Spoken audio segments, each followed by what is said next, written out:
ئێران تۆڵەی هەڵکردنی ئاڵای کوردستان لە نێچیروان بارزانی دەکاتەوە. ڕۆژی پێنجشەممە نێچیروان بارزانی سەرۆکی هەرێمی کوردستان بۆ بەشداریکردن لە مەراسیمی سوێند خواردنی ئیبراهیم ڕەئیسی سەرۆکۆماری نوێی ئێران گەیشتە تاران. فڕۆکەکەی نێچیروان بارزانی ئاسایی لە هەولێرەوە بۆ فڕۆکەخانەی تارانفڕی و هیچ شتێکی نائاسایی ڕووی نەدا، بەڵام بەگەشتنی سەرۆکی هەرێمی کوردستان دوو شتی نائاسایی ڕوویاندا.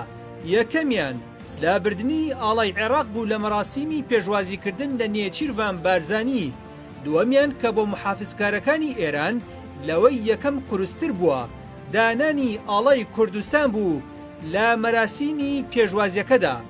ئەرزوو میدیاکانی باشووری کوردستان وەک ڕووداوێکی گرنگی ڕۆژ ڕووماڵی دانانی ئاڵای کوردستانیان لە پێشوازی نێچیروان بارزانی کرد، چونکە لە دوای 75 ساڵ لە ڕوخانی کۆماری مەهاباد ئەوە یەکەمین جار بوو ئاڵای کوردستان لەو ئاستە باڵایەدا دابنرێت، بەڵام کاتژمێرەکانی دوای دانانی ئاڵاکە هەرزوو سحری ساحیرەکەی بەتاڵ کردەوە.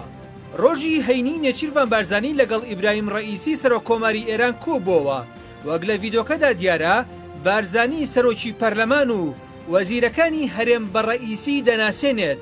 ئێران لەو کۆبوونەوەیەدا یەکەم تۆڵەی خۆی لە هەڵکردنی ئاڵای کوردستان کردەوە و وەک لە ڕاگەیەندراوی کۆبوونەوەکە کە لایەنی ئێرانی بڵاوی کردوتەوە، نێچیروان بارزانی بە سەرۆکۆماری ئێرانی وتووە خۆمان بە بەشێک لە شۆڕشی کۆماری ئیسلامی ئێران دەزانین. نێچیروان بارزانی وتوشێتی دڵنیاتان دەکەینەوە کە هەرگیز ڕێگە نادەین لە ناو خاچی هەرێمی کوردستانەوە مەترسی بۆ سەر ئاسایشی ئێران دروست بێت. ئێوارەی ڕۆژی هەینی ئێران دووەم جوڵەی خۆی دەست پێ کرد و لە ڕێگەی وەزارەتی دەرەوەی ئەو وڵاتەوە ڕاگەیاندراوێکی بڵاو کردەوە و ئاماژەی بەوەدا لە کاتی پێشوازی لە نێچیروان بارزانی سەرۆکی هەرێمی کوردستان لە فڕۆکەخانەی مهر ئاباد لە تاران هەڵەیەکی پرۆتۆکۆلی کراوە و ئاڵای کوردستان لە بری ئاڵای کۆماری عێراق دانراوە، بەڵام کارە دروستەکە ئەوە بووە لە دیدارە فەرمیەکەی نێوان سەرۆکی ئێران و نێچیروان بارزانی ئاڵای عێراق دانراوە.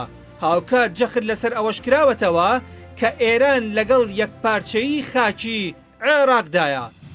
ئەوەی ڕوویدا هەڵەبوو یاخود چی؟ ئێران کە وڵاتیشی کاریگەری ناوچەکەیە و شوێن پەنجەی بە نەخشەی سیاسی و سەربازیەوە دیارە، ئاسان ناکەوێتە هەڵەیەکەوە کە خۆی پێشتر دژی بووە.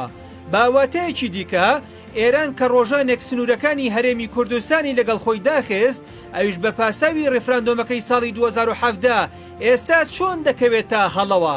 دانانی ئاڵای کوردستان لە تارانی پایتەختی شیعەگەرایی لەم کاتەدا چەندین پەیامی جیاوازی تێدا بوو.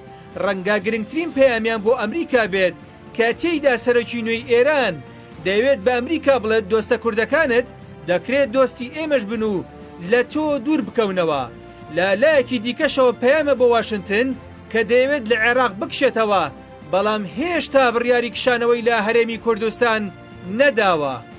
ئێران بۆ ئەوەی دڵی محافزکارەکانی ناوخۆی وڵاتەکەی لە خۆی نەڕەنجێنێ لە ڕێگەی وەزارەتی دەرەوە پەیامێکی بڵاو کردەوە و تێیدا دانی بەوەدا ناوە هەڵە کراوە لە دانانی ئاڵای کوردستان لە پێشوازی نێچیروان بارزانیدا. تورکیا و ئێران لەسەر هەرێمی کوردستان پێشبڕکێیانە. بەر لە دانانی ئاڵای کوردستان لە ئێران، تورکیا چەندین جار ئاڵای کوردستانی بۆ ئەو شاندانە داناوە کە سەرۆکەکانیان لە کەسە یەکەمەکانی پارتی و بە دیاری کراوی مەسعود بارزانی و مەسرور بارزانی و نێچیروان بارزانی بوون، بەڵام ئەم جارە ئێرانیش هاتۆتە نێو هاوکێشەکەوە. ئێران دەیەوێت بە دانانی ئاڵای کوردستان سۆزی باشووری کوردستان بۆ قۆناغی دوای کشانەوەی ئەمریکا لە عێراق بەدەست بهێنێت، ئەگەر نا هەر ماوەی ڕابردوو بە گڵۆپی سەوزی تاران میلیشیا عێراقیەکانی نزیک لە ئێران چەندین هێرشی موشەکیان کردە سەر هەرێم، هەموانیش بینەری داگرتنی ئاڵای کوردستان بوون لە کەرکووک لەسەر دەستی میلیشیا شیعەکانی سەر بە ئێران. چاودێرانی سیاسی پێیان وایە دانانی ئاڵای کوردستان لە ئێران هێندەی جێگەی مەترسیە، هێندە جێگەی دڵخۆشی نییە، چونکە ئەو وڵاتە پاکەتێکت بە دیاری پێ نابەخشێت ئەگەر دواتر دەیان پاکەتی دیکەت لێوەرنەگرێتەوە.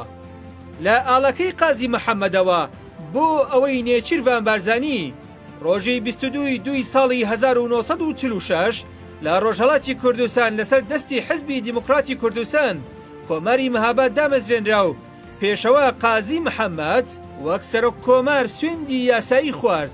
دوای دامەزراندنی کۆماری مەهاباد ئاڵایەکی تایبەت بەو کۆمارە کوردیە دروست کرا. لە 15 کانونی یەکەم سوپای ئێران چووە ناوچەکە و دەستی بەسەر مەهاباد داگرت. لەگەڵ چوونیان بۆ ئەو شارە چاپخانەی کوردیان داخست، فێرکردنیان بە زمانی کوردی قەدەغە کرد، هەر کتێبێکی کوردیان بدۆزیایەتەوە دایان سووتاند. دوجار لە 31 ئازاری ساڵی 1947 قازی محەممەد بە تۆمەتی خیانەت لە دەوڵەتی ئێران لە مەهاباد و لە هەمان ئەو مەیدانەی کە کۆماری کوردستانی لێ ڕاگەیاندبوو شەهید کرا.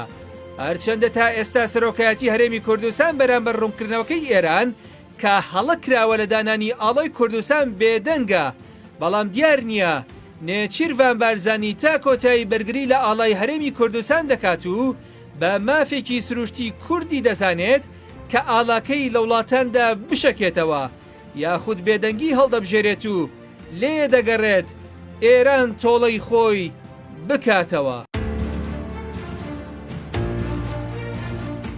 ئێران تۆڵەی هەڵکردنی ئاڵای کوردستان لە نێچیروان بارزانی دەکاتەوە. ڕۆژی پێنجشەممە نێچیروان بارزانی سەرۆکی هەرێمی کوردستان بۆ بەشداریکردن لە مەراسیمی سوێند خواردنی ئیبراهیم